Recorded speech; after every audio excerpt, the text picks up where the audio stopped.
What is it about Julian Sayin that really jumps out to you now that he is officially the starter? Yeah, I think he's done a good job of, being consistent with taking care of the football. I think he's done a really good job of giving guys opportunity to make plays, and I think it's just the body of work. It's not, one play here, one play there that ultimately decides that really important decision. I think it's just been the work as a whole, and I think that he's just, again, not that anyone wasn't, he just was very consistent. Communication was really, really well done, and I think he, really did a good job through camp. So, yeah, I'm really happy for him and excited that he's one of ours. Second row right, Stefan Freischke. Where have you kind of seen Julian grow? Brian Day talks a lot about command of the huddle, leadership, things like that. Where have you seen him progress the most this offseason? That was a big part of it. I think command and earning the respect of your peers, and ultimately the locker room always knows. I mean, it doesn't matter what you may think, but the locker room, knows the reality. So just, building that camaraderie, I think body of work, and earning the respect of your peers and the trust of your peers and that all of that. Sometimes it's just the lack of opportunities or lack of reps to really be able to build that. So you just need time. Sometimes you can't, fake time. So it's just, how he works in the off season, how you work during camp, how you communicate with guys. Everything's such under a microscope. It's not just one thing. So if you just enhance one little piece, it'll get pointed out. You got to be able to grow in all facets. And I think that, he's done that since the day he got here to where he's at now. I don't know if there's a lot of times in college football where you see two coaches work side by side for as long as you and Ryan have been together.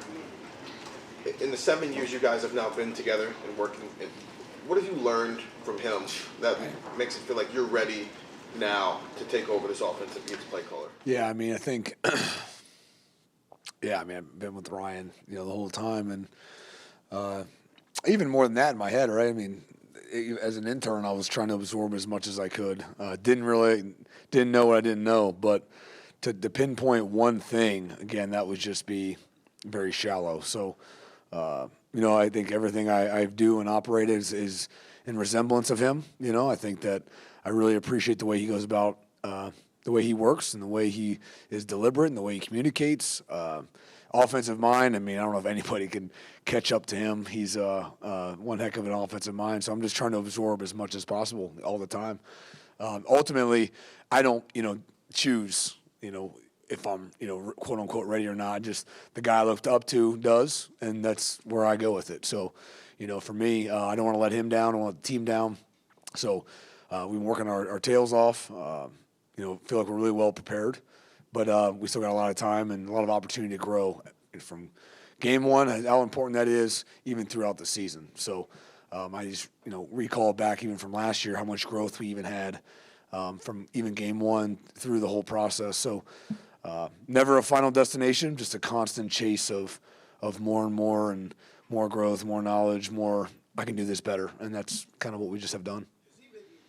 Had the biggest influence on how you, view football? Yeah, I think definitely from this perspective. I think I have a lot of, past respect, current respect from Coach Hazel, who I was here, my receivers coach, and I had great influences when I got a chance to play in the NFL for a little while. So not just to peg it into one, but from this perspective, from where I stand right now, absolutely, there's no doubt. And, I'm blessed by it. What did Brandon Inniss do to earn himself captaincy of his team? Well, I didn't vote, but I would say that I'm sure, again, it came down to the consistency of how he operates, the consistency of how he communicates. I think the frequency of who he is. I think to be a captain, again, the same kind of thing. It doesn't just happen over even in 1 year. I think it can be a big impact. But he's been connecting with guys since the moment he's been here. So for him to do what he did his first year, and last year to fill the role that he had at the highest level he could possibly do says a lot about the individual. Made plays in big moments. And then to carry that into the offseason, I think that's probably what earned the respect of his peers. And so we have some great guys on this team. For him to earn that in his third year says a lot about him too. And so he's going to, carry a lot of weight, and he's going to be one of those leaders, and there'll be tough times, but he'll thrive in those times.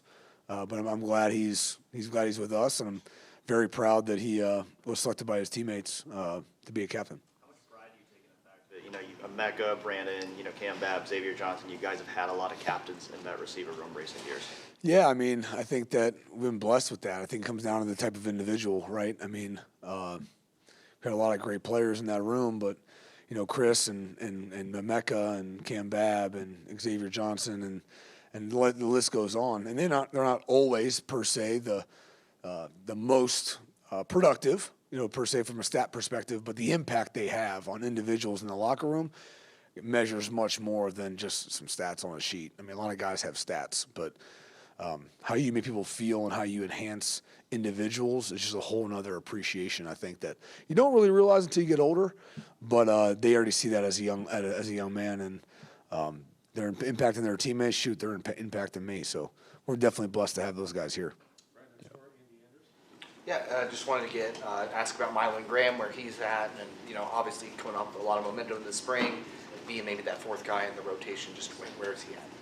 Yeah, Mylan, is continuing to grind. I think that just like anything, if you asked him, he wants to be the best receiver in the room, and until he is that, he's not going to be happy with it. So, I think that he's just continuing to chase the consistency level that which requires that. Again, you guys know that. I know I'm like a broken record, but that ultimately is what dictates how everyone in the room can make the play. It comes down to how often. Like, that's how you separate yourself. If you couldn't make the play, you probably wouldn't be in the room. So, again, we're not here to be good. We're here to be like the best in the country. That's the expectation, which is, they all know that, but it's just a good reminder, like, where you at? Where do you want to be? Are you there yet? That's what we're chasing. So he's doing a good job. He's staying hungry, and he's continuing to try to bring it every day. Brian, what are some of the ways that you challenge Carnell to kind of take that next step coming off of last season, and what have you made of his camp thus far?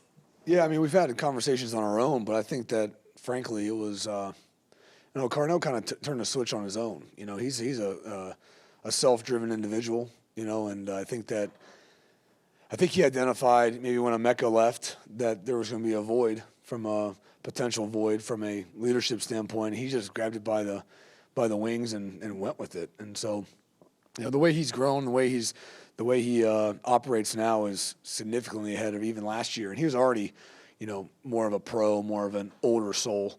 But I think he's just taken it to a whole other level. So between him and Brandon and Jeremiah and the other guys in the room, they're really stepping up from a communication standpoint and a standard standpoint and energy standpoint.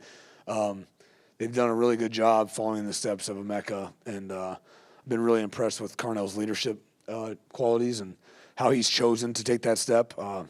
It'll be vital to have that all year.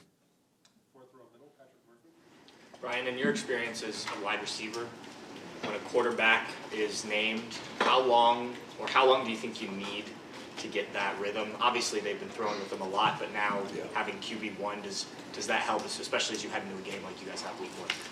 Yeah, I don't know. I mean, I think that definitely, having that true competition like that brought out the best in both guys. And, we were in one, and those guys did a great job with it. So a lot of respect for both of those guys. We were building a lot of chemistry through that process anyways, with the amount of guys working with both those guys. So, I don't know. I think that there's always a growth. I don't think it wasn't out slowed by any means.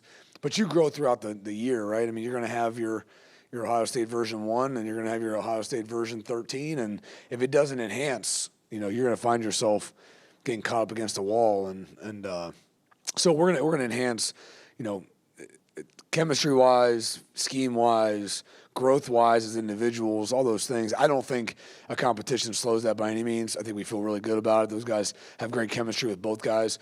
And, I think we'll just continue to keep pushing forward. So, no, I don't see that playing an impact. Yeah.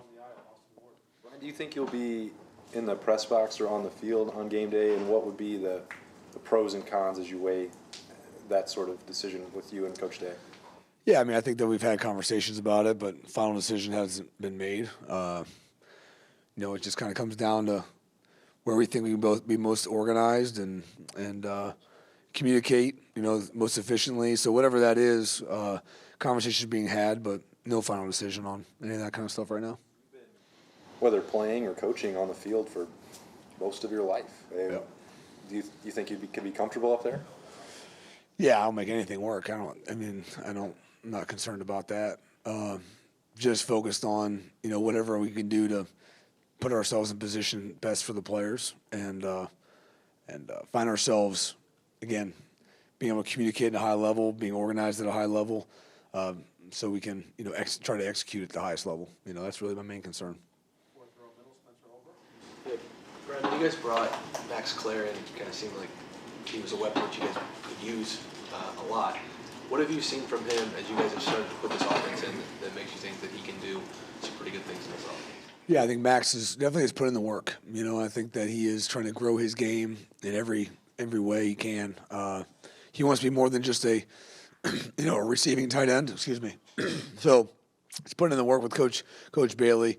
It's really showing up. I think that, I think he's in a good spot, and a lot of guys respect his work ethic, and it's just going to come down to continually be one of those guys week in and week out. And I feel like the guys have taken him in. I think that he's pretty comfortable here, and now it's just about continuing to put it on the field. I think we saw what he's capable of. We saw what he did last year, and we're just blessed to have him in this locker room. So we got to make sure we're finding good ways to have him involved, and then ultimately it comes down to him executing at a high level. So, but he's definitely becoming more of a multifaceted kind of guy and can definitely do it all. You were the offensive coordinator a couple years ago. We're not the play caller now. You're going to be with a game like Texas and all that comes with that. What's your thought process on? Yes, I'm really going to be calling the plays, and how much are you going to work with Ryan? I'm sure he'll be giving you a lot of input. Have you kind of worked that out at this point? Yeah, I mean, Coach is always going to have lots of input. That's been like that for 8 years, but I think we work well together. I think we communicate well together. I think that, we're not, we won't get our feelings hurt in any kind of way, that kind of thing. But no, I'm excited for it. I mean, it's a great opportunity. Again, I love, being able to game plan and try to put our guys in best position to be successful. And I take it very seriously to, provide the right calls, right, fits, right, number counts, like everyone's accounted for, all those things. And, hopefully not one thing's ever overlooked. So, no, really, I mean, obviously really excited about it, but I'm kind of way past that. I'm just kind of focused on maximizing, the opportunity at the highest level and making sure I don't let anybody down, especially the players in any kind of way. Second row to the right, Steve O'Lagan. Hey, Coach. Quincy Porter lost his black stripe, I think, back in the spring, if I'm correct. And how close is he maybe to getting on the field? And then Phillip Bell, Bodpin Miller, just where things have kind of stood with those guys. Yeah, I mean, I think that freshman class frankly has done a good job. I think Quincy did a good job through spring. Has to keep building through fall camp and has to continue to build through the season to see exactly what role he can carve out for himself. But he definitely, obviously, the black stripe is no joke. So for him to earn that says a lot from the get-go. Those other guys, Phillip Bell's doing a really good job, and Dez and Bodpin's doing a really good job. It's just they're all kind of on their own path, though, and so just trying to find, where exactly, their role could be this year. Everyone's got a role. Every role is critical. But, I'm really, been pretty content with where they're at. But it can always be better, right? And it probably could have been worse, but it wasn't worse. But they can always do more, always be more. And so now they're just trying to outline whether it be special teams roles, whether it be even a scout team, how important that is, whether it's running with the ones, whatever that is, they do it at a high level. At this point, in my mind, they're not young guys anymore. You've been here since January. I have a 7-8-year-old. Like the amount he can comprehend in a month, I'm like, okay, you're a little older than him. We're way past like being new. Like, so I'm not tolerating like the confusion in any kind of light. So, and they know that. They're rolling though. I mean, they're doing some good things, but they can never do it well enough, consistently enough until they do. So we're going to keep chasing that at the very highest level.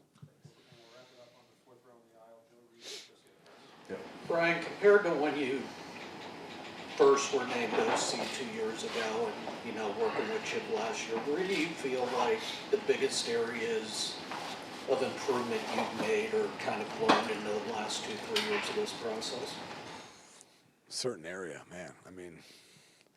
I mean, again, I think that the amount of different scheme and perspective that, Chip was able to bring in was a blessing. The way he operated was different. I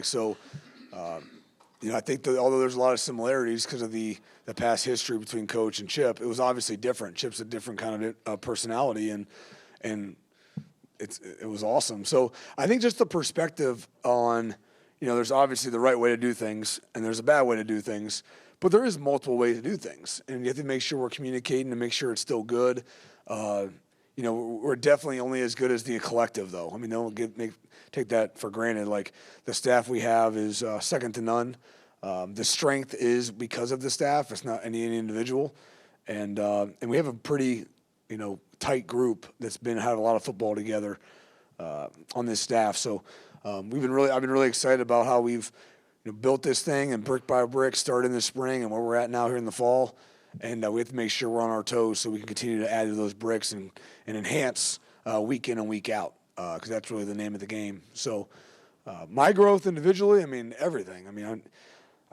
To pinpoint one individual area, I think would be a little short-sighted. But I think that from communication to game prep to how maybe even Chip call sheets and how he operated. I'm learning everything. So.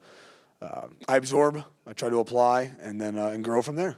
What's it been like, working with Matt, who tried to stud you twice a year when you were in Miami, and now working with him? I think he did a decent job then. I'm trying to think. I might have scored a couple times, but we still lost, so that didn't work. But no, Matt's been awesome to work with. I think he's an open book. So just even situationally, like, hey, what are you thinking here in this situation?